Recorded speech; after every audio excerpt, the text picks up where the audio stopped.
Okay. Okay, now it's constantly running. And first, I'm going to do the first test. So nothing selected, so it's not going to do anything. It's not going to do anything at all. Uh, that's the bad part is it was already doing something because it started with that one, there. So nothing selected. So here's test one. See, it's constantly running test one because I don't have it where it goes and stops. That's what you got me in a while loop. Constantly runs. I'm constantly doing test one. Constantly doing test two. Constantly doing test five. So there's a bug. If you press stop, it stops. It stops. I'm gonna stop or restart, and then I'm gonna fix that part of it. Then I'm gonna fix that part of it. I'm gonna think about it. So to do that, I gotta see the block diagram and see what I did wrong. You see how it's easy to make a mistake? Stop and restart. Stop first. Okay, I know how to do this now. Since you got a while loop, you want to keep it running all the time, but you got to have everything inside of a. Uh, um, I'll show you a structure. So we'll do this. I'm going to do this sequence structure. And I'll put this. I don't want that OK button in here. There we go. Take this and lower it. There we go. Now I want to do a stack sequence. Since I want to keep everything in one window. So replace with stack sequence like that. I'm gonna stop and restart. Now we don't want it running constantly. So I'm gonna stop and think about what I'm. Okay, I had to think about it. I don't want to do a stack sequence. I want to do an event structure. So I'm going to remove this or replace it. See if I can replace it with. Nah, you can't do that. So I'm going to remove. It. Remove sequence, and I'm going to put an event structure in here. Event structures are pretty cool. So when the event structure, where is it? Just something that they came up with. It's pretty new. There you are. Event structure. So I'll put this in here. With an event structure, you can do something that is constantly runs at all times. But with an event structure, you can do this when a certain event happens. When the event happens, then it runs the case. So I'm going to stop and restart, and then I'm going to fix it. It doesn't take very long. Stop and restart. Now, as I'm going through this, I want you to remember, I'm kind of winging it as I'm going. So this is kind of what it takes when you're actually designing. So I want to do duplicate event, and I want to make this one is run. Oh, come on. It's test selection 2. That one, and it's when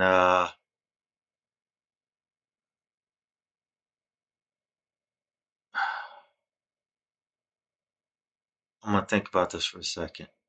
I'm gonna do value change,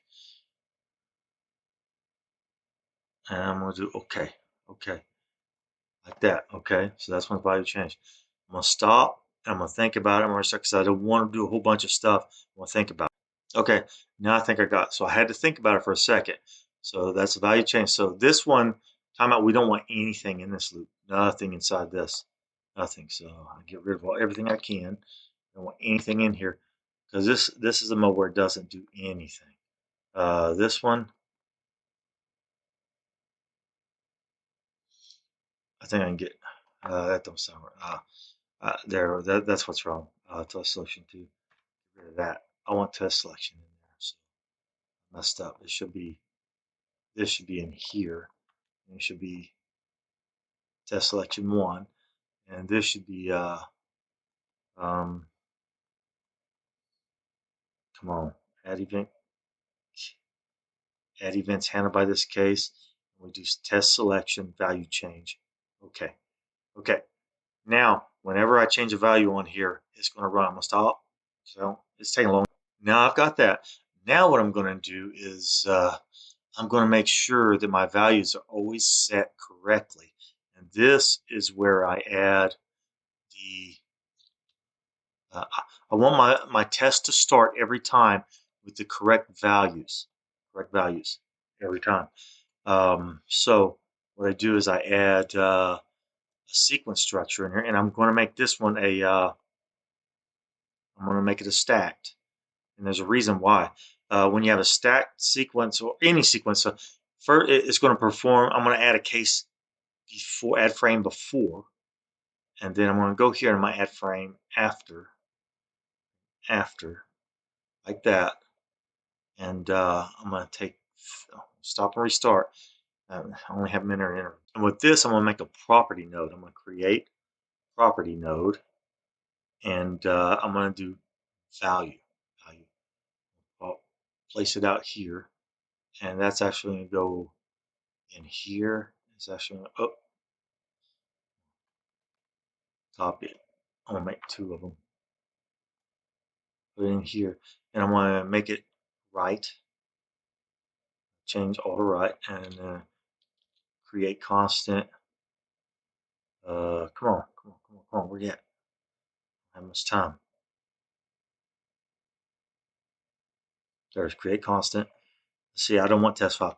I want to start, when the test starts, I want it to always say no test selected. That's what I want. I'm going to take this, copy it over here because I'm going to put it on the other one, other side here. So when the test stops, it'll also set it that way. I got to stop. So what I'm doing right now is I'm making my default values for when the test stops and the test starts. That's what I'm doing, is making a default value for that.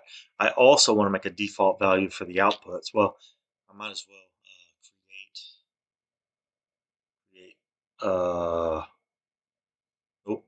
property node value value for him out here. I'm gonna do the same with this one. File name 2. Ooh, something's not right. No, that's right. File name 2. And then this one, create property node value. Where's value? Value. Right here. Stop and restart. Place these in here, and I'm going to do change to right. Change to right. Now at the end of the test, I don't want it to erase it. If I stop it, I want to leave the values there. So this is the only place I'm going to change it. And I'm just going to put an empty string. I want it to start with nothing there, no values. And they both get an empty string. And that should actually be it. So that, and that. And the reason these have the wrong, they have a 2 is because I copied earlier. So I should be able to do this, and it gets rid of it here and over here. And for these. Yeah, that's right. So now my test should actually be working, and it should be fine. I'm going to stop and restart, go through it, test, and see what happens. Okay, so one thing, I'm going to save, and now I'm gonna go to default values for when I open the program. When I open the program, I'm gonna do this. I'm gonna say reinitialize default, reinitialize the default, like that. I'm gonna say file, save. I want these to be default values, so I'm gonna do make current values default values. What happens is when you do that is when you open the test, it's default. If you stop and restart, what I did inside of here, that would make these all go back to blank and start at default values. So I'm going to stop, restart, and then I'm going to run it. Let's try it. So, and with this, I'm going to lower this down so you can see the files actually pop up over here. Look at all the files. Control A, delete, like that. Now, notice there's no files being run over here. So I'm going to go here. It should be one file. And it only ran one because it's only going off of this. So it only ran one time. What I wanted to do is go back to 0 each time. So let's see what happens when I do 2. Let's do this one, see what happens. And it should pop up over here so you see what it's doing. There it goes. Let's see. I want this value to go back. So I'm going to stop. I'm going in and change that, and I'm going to fix that. Stop and restart. I'm going to stop. I'll press stop here. It didn't work. I know why. I'll stop here. Okay. Why that didn't work there, I'm going to go in here and find, I'm going to fix that. that stop button's inside of here, but it's waiting for an event here. So for that stop button to work, it's got to go into its own event. So I add an event, add event case, and it's going to be OK button, and what it's going to be is a stop. And it's going to be uh, key, key down. I want to say mouse down, like that. Okay. So, and when that happens, it's let's put it in here. Here, over here is going to be a false. Oh, custom restart. I got one more over here. It's this one. It's going to be a false in here because you don't want it to stop if you tell it to stop, because it's a stop on true. It's a stop if you tell the truth. Law enforcement, murderers, file save. Am I competent? Am I competent? Dr. Tabor, Dr. Sun? Yeah, I am, you liars. Mulamala, the one, Carway, you're going to see Dr. Mulamala. He's going to be the first one. You named him. No wonder I freaked out. I hate you, Carl Whaley, you piece of trash. Where am I at? So you were an electrical engineer. Cisco Road. You said be over when I saw Cisco Road where Thrill Hill was, right? Go over the hill, right, Carl Whaley? Anyway, there's one other part I want to change in here, so I'm going to stop and restart. And where it needs to change is right in here. So it's going to do this case, and this is where I need another stack sequence inside of here. And I know that now. So do this. Lower everything. This. Now, I'm just making room right now so I can do what I got to do inside here. So I'll put a stack sequence in here. Remember, I'm just doing this. I'm just doing it off the top of my head. This is the first time I actually done it this way, but this is how you do it. Add frame after, and do Control Z undo. I'm going to do stack sequence. Stop reset. Okay, now I'm going to do add a frame after. And now I'm going to do the same thing I did with this one. I'm going to do property. I'm going to create property node. And I'm going to do value. I'll put it in here. I'm going to change to right. And the value I want to select. I want to make this where it doesn't. I want to make it select the right value. Create constant. And see, I don't want that. When it finishes the test, I want it to go back to this value.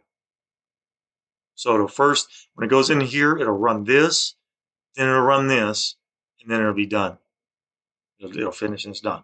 So now it all should work. I'm gonna save. I'm gonna lower this, and you see it all has all that stuff. That'll clear out once I start it. So I'm gonna. It's already saved. I'm gonna stop and restart. Okay, now it should work. Let's try it. Now it should work. See, it went back to no test selected. Everything's default. I'm gonna go test one. It ran test one. It went back to no test selected. So now it runs test. We'll do 4. No test selected. So now do test 5. It went to no test selected really quick. Oh, that's right. So I get it full. There we go. Now it's running fully automated, and then it stops. Now I know how to make it look like it's actually doing something, so I'm going to stop it. That way you can see this button actually show the test. So it's running. Yeah. All I'm doing is adding time delay. So stop. Stop this way. It didn't stop. There's something wrong with that. Stop. I'm gonna stop here.